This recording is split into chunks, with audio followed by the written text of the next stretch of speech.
Eggwanga lya America litadde natti ku Speaker Ntamong abaali ba Minister okuli Margaret Kitutu ow'ensonga z'Ekalamoja ne yali omubeezi wa Agnes Nandutu ne Minisita omubeezi w'okuteekerateekera eggwanga Amos Lugoloobi. Abasatu abo bavunaanibwa emisango egyekuusa kuba amabaati g'Ekalamoja n'okwesa obubi woofiisi zaabwe. Natti zino zeeyongera ku Bungereza ze yasooka okussa ku Speaker Kitutu ne Nandutu.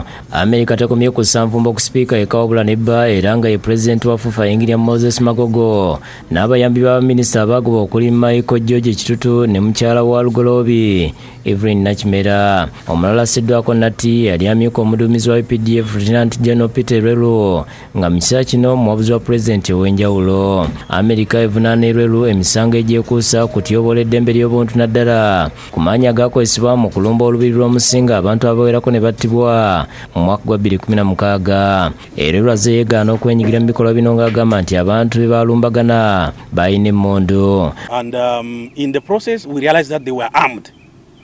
They fired at our soldiers. We have at least 2 soldiers who were wounded, one a major and one private were injured.